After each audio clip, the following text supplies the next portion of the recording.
Hey, boys and girls, this is Miss Carpenter. Today we are going to be reading another story about a bird helper. So far, we've read Lost and Found and The Lion and the Bird. Today we're going to be reading a much more realistic story. It's called Pierre the Penguin. And Pierre the Penguin is actually based on a true story. So these are events that happen in real life, and the author, Jean Marzallo, wrote them down so that we could all learn this story.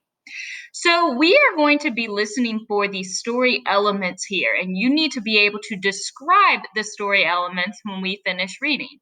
So you should be listening for the main characters, the setting, the problem, the solution, and then what happens at the end. And you are going to be writing those things down on your workbook pages in the later slides. So I'm going to be pausing at different parts throughout this story. If you are with a grown up or someone who's helping you, you can have a discussion with them at those places where I pause. If you're by yourself, no problem. You can do a think aloud or you can write down your answers. Let's get started. Pierre the Penguin, a true story. This is the true story of Pierre, a small penguin in a big museum. It is also about the people at the California Academy of Sciences who work together to help him through a hard time.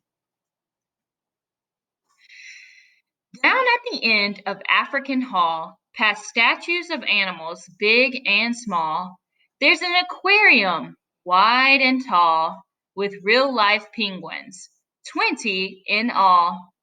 So right now we've already been introduced to the setting or where this story takes place. When I say pause, I would like for you to pause the video and discuss or think aloud the setting of this story. Pause.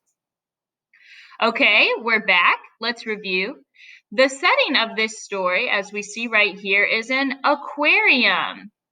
And if you remember from this page, it said that the aquarium is located in California.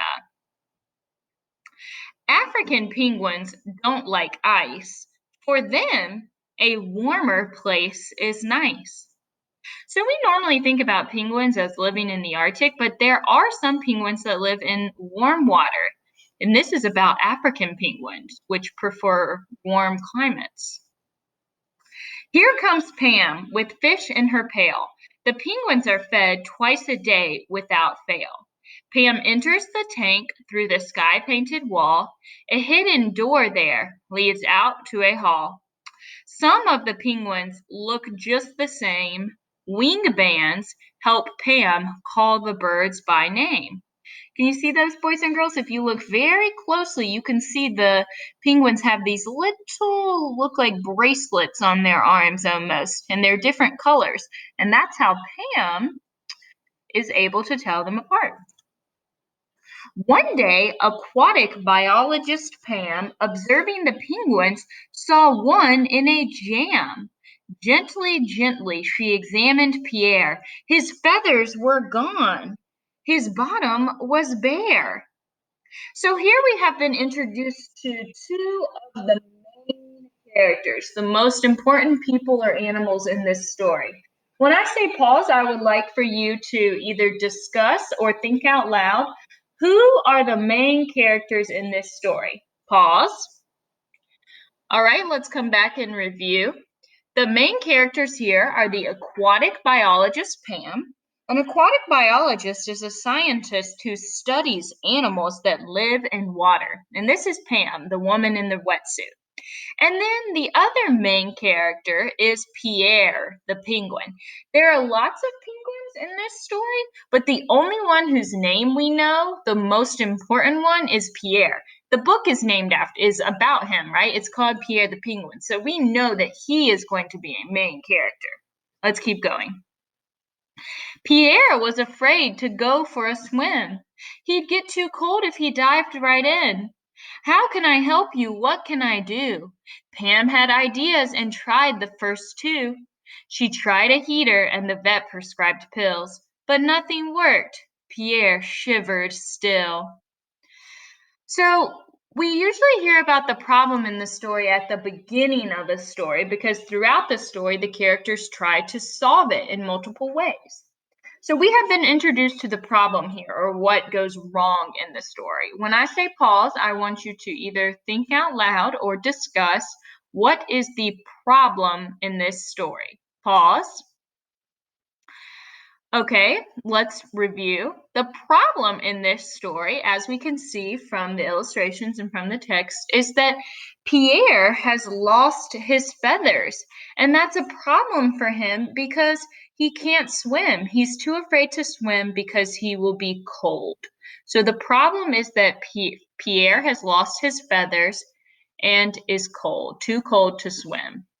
All right, so let's see. Pam has already tried a couple of things to solve the problem. She tried a heater and she tried some medicine, but those things didn't work. Let's keep reading to find out what other attempts she makes to solve the problem.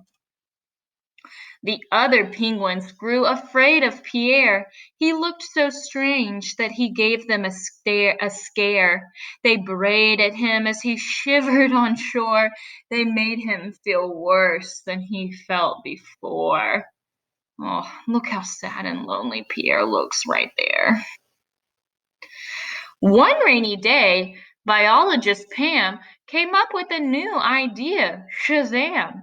My dog wears a raincoat, she told the vet. Could Pierre wear a wetsuit? And the vet said, you bet! Pam and a friend worked day and night to make a pattern that fit just right. Then a wetsuit was made of neoprene, the tiniest one you've ever seen.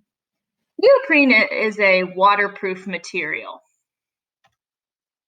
Carefully, Pam put on Pierre a wetsuit a featherless penguin could wear. Look at that wetsuit. Standing on a rock in his new wetsuit, Pierre the Penguin looked mighty cute. He felt nice and warm and he wanted to swim. So what did he do? He dived right in. Splash! Whee! So it looks like the problem has been solved. The problem was that Pierre couldn't go swimming because he was cold. We can see the problem has been solved here because he's in the water. When I say pause, I want you to pause and think out loud or discuss how was the problem solved. Pause. All right, we're back. Let's review. The problem was solved because Pam made a small wetsuit for Pierre to keep him warm. How creative. Now Pierre stood proud and tall, and nobody brayed at him at all. 6 weeks went by, and then a surprise. Pam could hardly believe her eyes. Not only was Pierre no longer cold, he had new feathers. Observe and behold. Look at that, boys and girls. His feathers grew back. Now warm in water, now warm on shore. Guess who didn't need his wetsuit anymore? Pierre made a nest for his very best friend. The story goes on, thanks to Pam. The end. So at the end of the story, lo and behold, Pierre's feathers actually fully grew back.